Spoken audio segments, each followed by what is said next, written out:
اشک و حسرت جز گریه کردن کاری ندارم. بی تو نمیشه، بی تو نمیخوام حتی یه روزم دوام بیارم. بی تو چجوری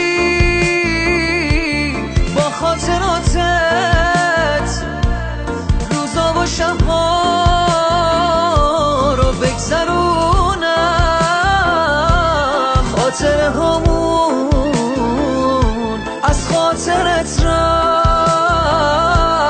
اما هنوزم دلتنگشونم.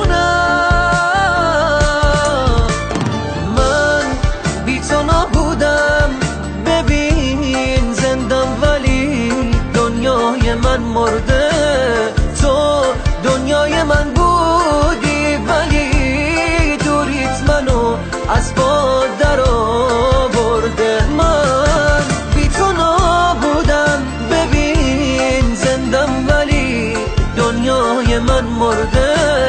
تو دنیای من بودی ولی دوریت منو از باد در آورده.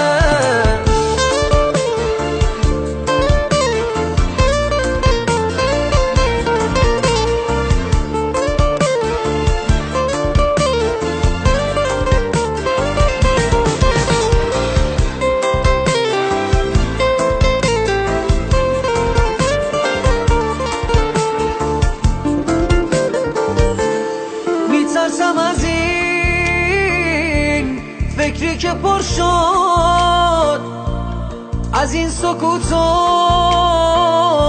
تنهایی و درد. کاش بعد یک عمر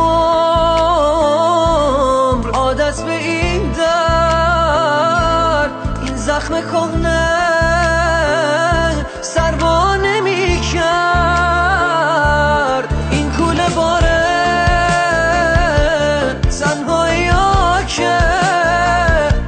سنگینی کرده باز روی شونم، باز با خیالت تا وقتی زندم رو دوش خستم هی میکشونم.